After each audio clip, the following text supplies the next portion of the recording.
नमस्कार, स्वागत है आपका न्यूज टाइम्स की इस बुलेटिन में। मैं हूं हिमलता और आइए सबसे पहले नजर डालते हैं आज के मुख्य समाचारों पर। विद्युत शवदाह गृह और विद्युत समस्या को लेकर अनिश्चितकालीन अनशन पर बैठे विधायक बन्ना गुप्ता को अपार जन समर्थन के साथ साथ कई अन्य राजनीतिक दलों का भी समर्थन।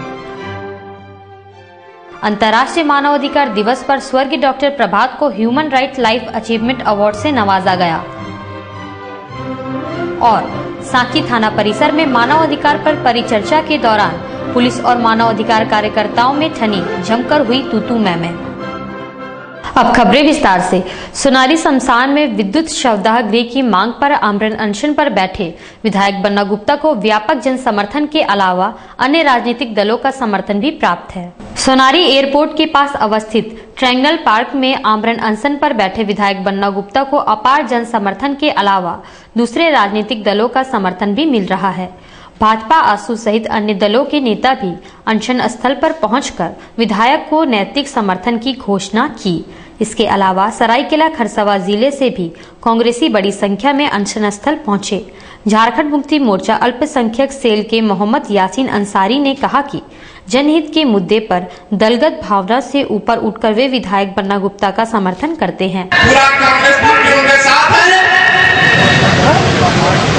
विधायक जो बने हैं, ये इत्तेफाक नहीं है, और इनको समर्थन देने आए हैं।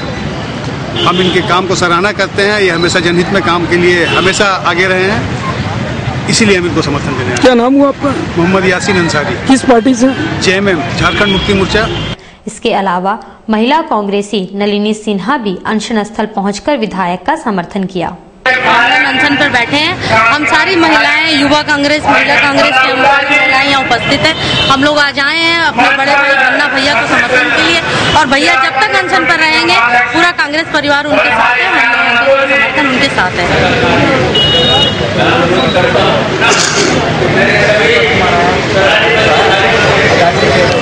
बहुत बहुत धन्यवाद राम स्वरूप यादव जी। मैं फिर से अपनी बातों को रखें।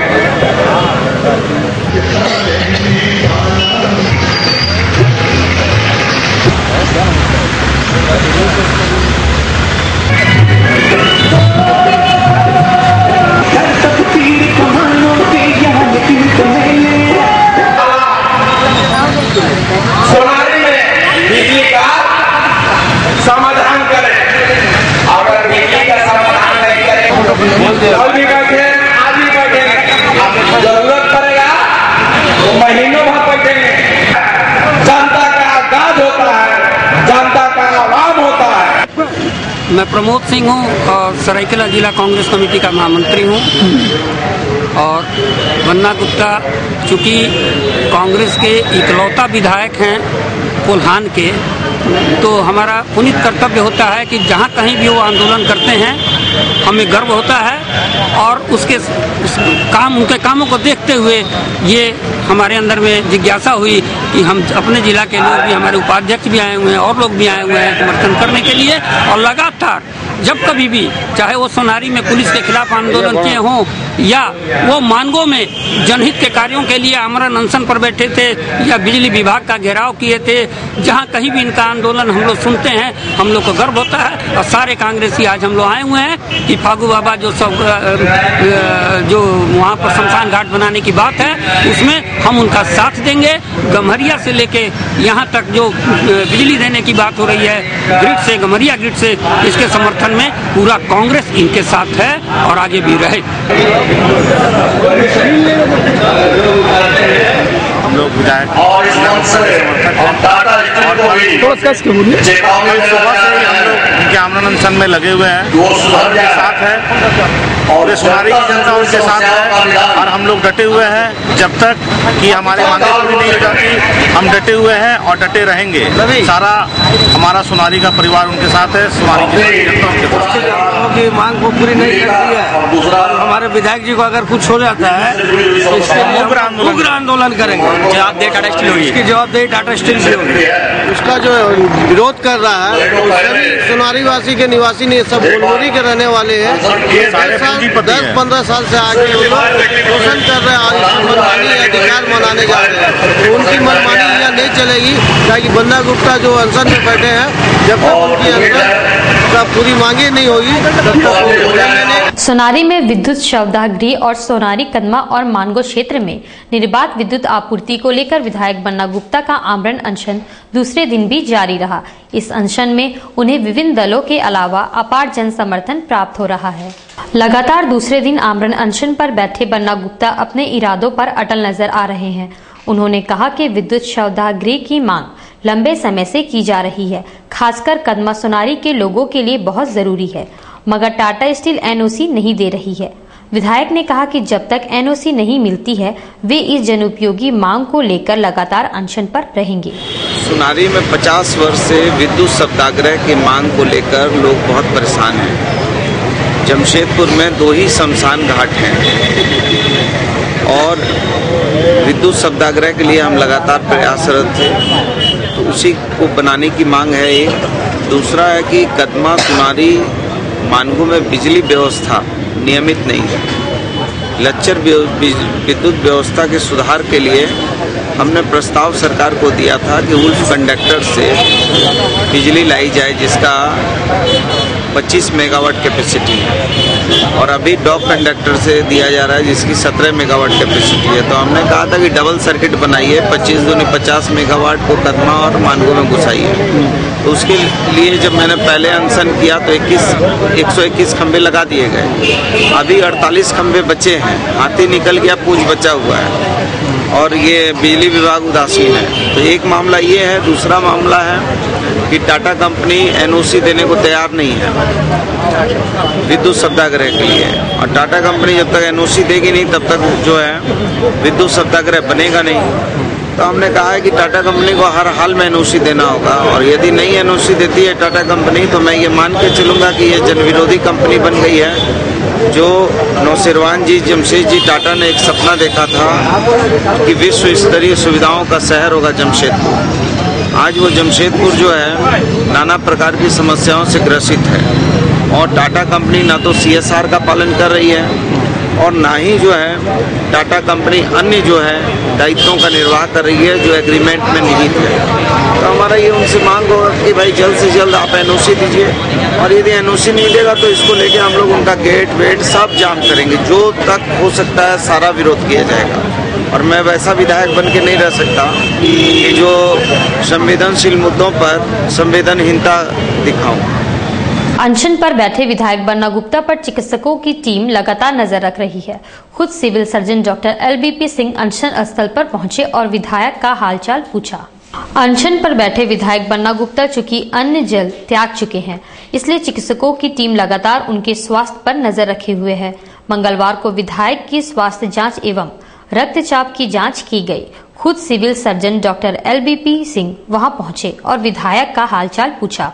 उन्होंने कहा कि लंबे समय तक अन्न जल ग्रहण न करने से रक्तचाप गिर जाता है, पर विधायक का रक्तचाप अभी ठीक है। असल में फास्टिंग, अगर कोई आदमी फास्टिंग में रहेगा उसमें कीटोन बॉडीज जो है सो पेशाब से आता है। अभी वैसा नहीं है, ब्लड प्रेशर नीचे जा रहा है, लेकिन ऐसा कोई अलार्मिंग नहीं है जो ऐसा है।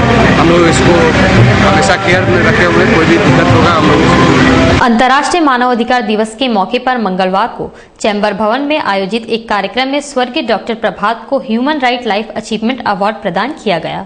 चैम्बर भवन में आयोजित उक्त कार्यक्रम में विधायक रघुवर दास, डॉक्टर शुक्ला मोहंती, भरत सिंह के अलावा मानवाधिकार कार्यकर्ता भी मौजूद थे। इस मौके पर मानव अधिकार एवं पुलिस विषय पर चर्चा भी हुई।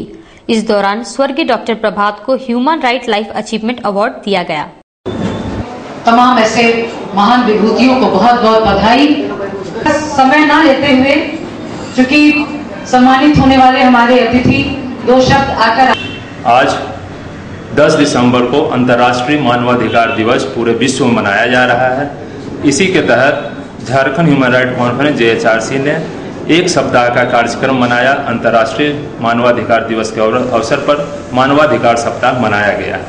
आज समापन समारोह के तहत हम लोग परंपरा को निभाते हुए स्वर्गीय डॉक्टर प्रभात कुमार को human rights life time achievement award प्रदान किया है, और उनके परिवारों को के लिए शुभकामना संदेश अर्पित। सांची थाना परिसर में मंगलवार को विश्व मानव अधिकार दिवस के मौके पर आयोजित कार्यक्रम में उस समय काफी हंगामा खड़ा हो गया जब एक महिला के मामले को लेकर पुलिस और मानवाधिकार कार्यकर्ताओं में जमकर तू-तू मैं शुरू हो गई। सांची थाना परिसर में विश्व मानव अधिकार दिवस के मौके पर कार्यक्रम का आयोजन किया गया था जिसमें सभी अपना पक्ष और अनुभव रख रहे थे। कार्यक्रम में सिटी एसपी कार्तिक यश, ग्रामीण एसपी समेत अन्य पुलिस अधिकारियों के अलावा मानव अधिकार कार्यकर्ता भी मौजूद थे। कार्यक्रम में एक महिला के मामले को लेकर पुलिस और मानव अधिकार कार्यकर्ताओं में बहस शुरू हो गई। सांची थाना प्रभारी ने भी जोरदार ढंग से अपना पक्ष रखते हुए कहा कि मानव अधिकार वाले पुलिस को सही तरीके से काम नहीं करने देते हैं। इस पर काफी देर तक दोनों पक्षों में नोकझोंक होती रही। एक ही प्रश्न के बार बार क्वेश्चन करके बार बार मांगा जाना, क्या मैं मानव के नाते ये मेरा अधिकार का हनन नहीं हो रहा है? मुझे मानसिक प्रताड़ना नहीं दी जा रही है? इसका देखने वाला कौन है? इसका देखने वाला कौन है? ये कहां मानवाधिकार उस समय चला जाता है? मैं भी मानव हूं, मेरा भी अधिकार है कि मैं कैसे 8 घंटा के अतिरिक्त 24 घंटा ही काम करता हूं, ठंडे में रहता हूं, मेरे लिए गर्मी भी उतना ही लगती है जितना आपको लगती है। तो क्या उसमें मानवाधिकार कहीं उठाया इस प्रश्न को? मानवाधिकार के द्वारा यह प्रश्न क्यों नहीं उठाया जाता है कि यदि पुलिस मीटिंग करती है तो उसके लिए अलग से फंड की व्यवस्था कर दो। आज तक पुलिस के नाम से कहीं भी फाइनेंशियल ईयर में कोई फंड नहीं है। अब आप हमके काम करने के लिए कहते हो कि महिला आई, एक वस्त्र पहने रही, पुलिस ने उसकी वस्त्र की व्यवस्था नहीं की। अंजलि मॉडल ने बोस ने कहा, कौन सा ऐसी व्यवस्था है जिसमें वो महिला को वस्त्र पहुंचाते? बिल्कुल, मैं आपकी मैडम आपकी बात को मैंने लिखा है और आपने कहा है कि पुलिस ने वस्त्र की व्यवस्था नहीं की, उसको एक भी साड़ी वस्त्र नहीं दिया गया। मैडम ये भी कहूंगा कि अभी मेरे अधिकार का हनन हो रहा है। पुलिस का बोलने का अधिकार आप हनन कर रहे हैं, मैं ये बात कहूंगा। एक मिनट हो गया चलो बोलते हैं मैडम, बीच में आने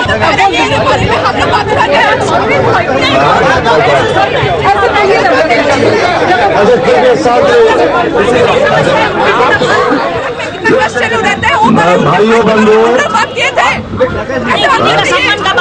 ऐसा बात हम नहीं सहेंगे।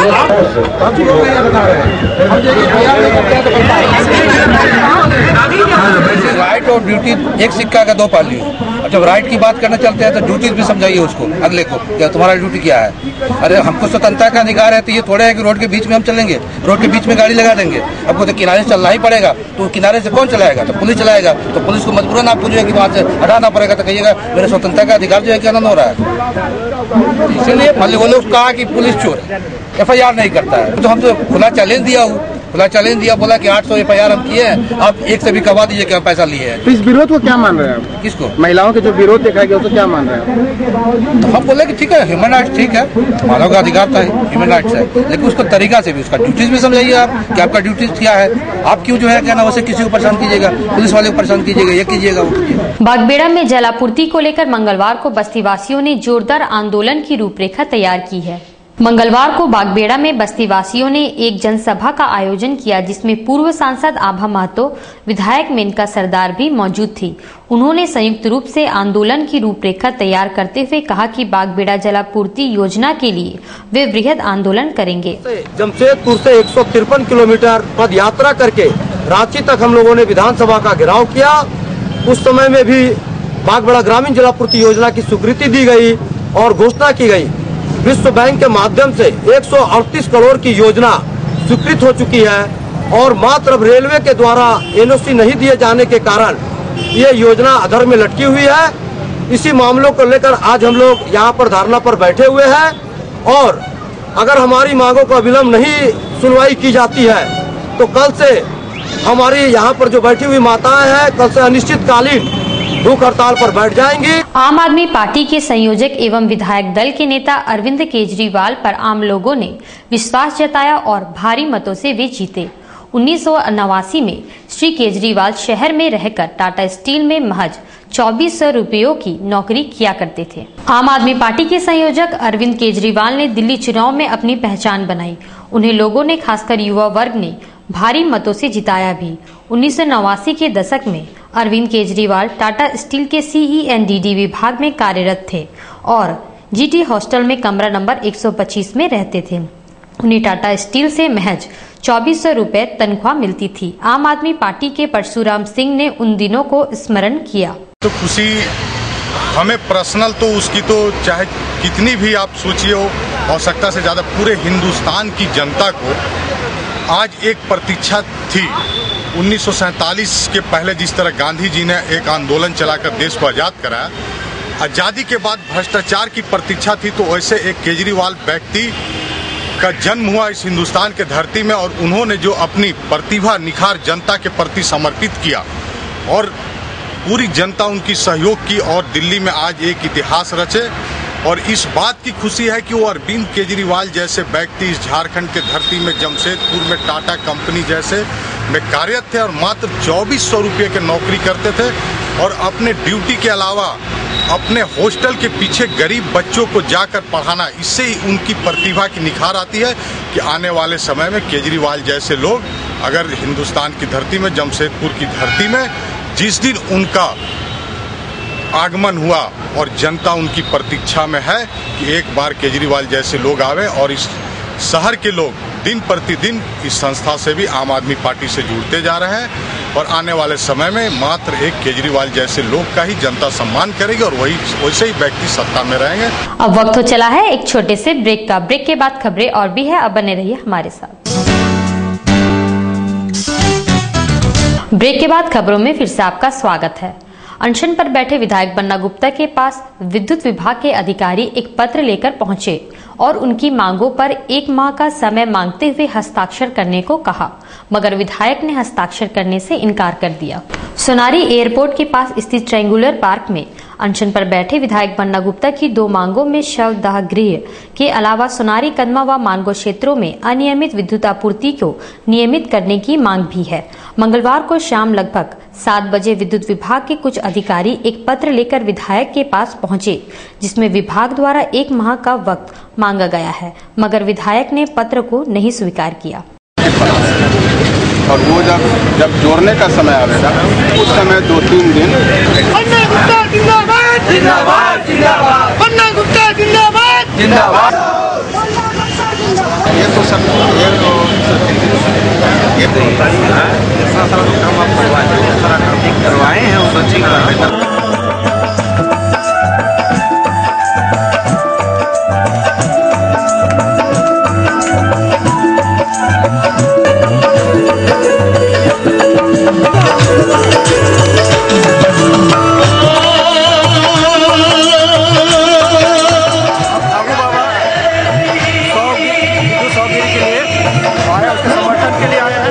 सोनारी में बन जाएगा तो सोनारी, कदमा और यहाँ तक कि कमरिया तक का क्षेत्र को दिक्कत का सामना नहीं करना पड़ेगा। आज जो हमारे सामने समस्या होती है, आज जो संसार है,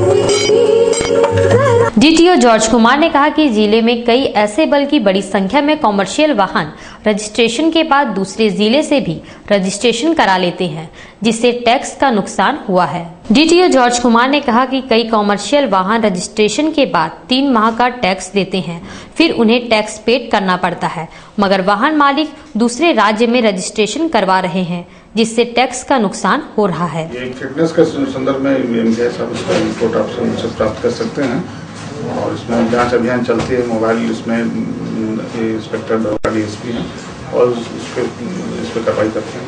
इसे थोड़ा बता दीजिए कि कितने साल गाड़ी को रोड पर दौड़ने का उसका मतलब शक्ति है, उसके बाद शक्ति छीन हो जाता है?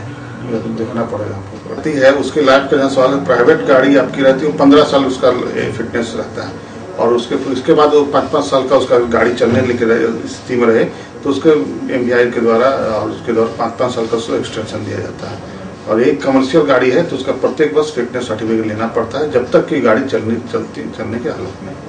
जेवीएम महिला मोर्चा ने उपायुक्त कार्यालय में राष्ट्रपति के नाम ज्ञापन सौंपकर पूर्व जस्टिस पर सख्त कार्यवाही की मांग की है। जेवीएम महिला मोर्चा ने महिला उत्पीड़न के दोषी पूर्व जस्टिस A.K. गांगुली पर कड़ी कार्यवाही की मांग की है।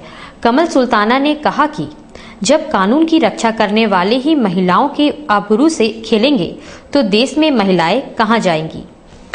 जिंदाबाद जिंदाबाद झारखंड विकास महिला मोर्चा जिंदाबाद जिंदाबाद जिंदाबाद बाबूलाल मरांडी जिंदाबाद। उपायुक्त महोदय से मिलने आए हैं और इनके माध्यम से हम लोग प्रधानमंत्री को भी लेटर भेज रहे हैं, क्योंकि आप लोग भी देख रहे हैं और हम लोग भी देख रहे हैं। अभी 4-5 दिन से डेली पूर्व retired chief justice A.K. Ganguly साहब, जो हमारे मानव अधिकार के अध्यक्ष भी हैं, उन्होंने एक महिला के साथ जो जुल्म किया है, जो बदसलूकी की है, तो इससे पूरे देश की महिलाओं को अपमानित किया गया है और पूरे देश की महिला इससे शर्मसार हो रही है।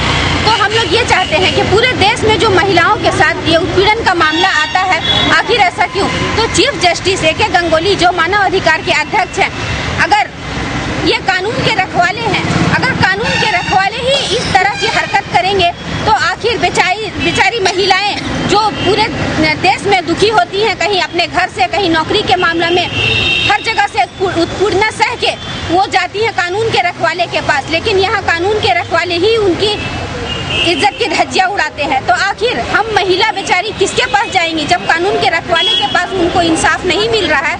तो हम सब महिलाएं इंसाफ के लिए किसके पास जाएंगी? इसलिए आज हम लोग प्रधानमंत्री को भी लेटर भेज रहे हैं, अपने MP साहब को भी लेटर दिए हैं, ताकि वो विधानसभा में यह आवाज उठाएं कि हम महिलाओं के साथ ये इंसाफ कब होगा। आदित्यपुर मोड़ के पास अर्धनिर्मित सड़क की वजह से वहां आसपास के लोगों का जीना दुश्वार हो गया है। आदित्यपुर मोड़ के पास अवस्थित इस सड़क से हर वक्त वाहनों की कतार लगी रहती है और धूल का अंबार लगा रहता है, जिससे उसके आसपास के रहने वालों को काफी परेशानी का सामना करना पड़ रहा है। एक साल से और यहाँ एकदम पूरा धुला माटी उड़ता है, इतना स्लो काम हो रहा है, काम इतना स्लो हो रहा है कि धुला माटी से हम लोग भर जाते हैं।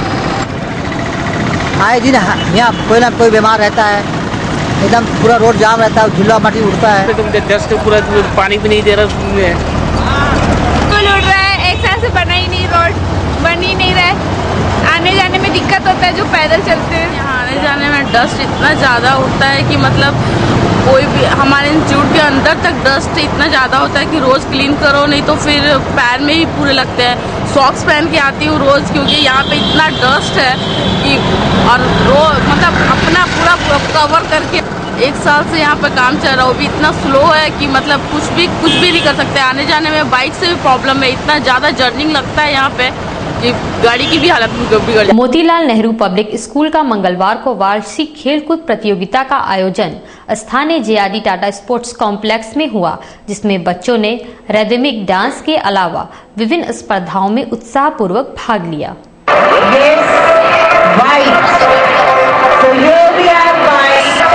With the rays of rainbow colors hanging in their hands.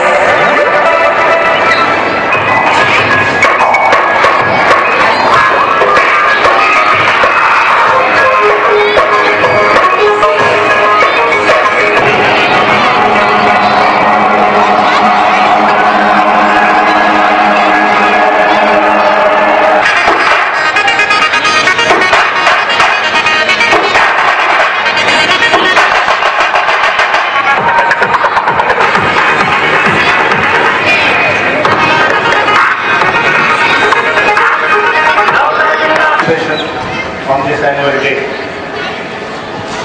On my side, I wish all the students of the school a very, very happy future and a very happy educational career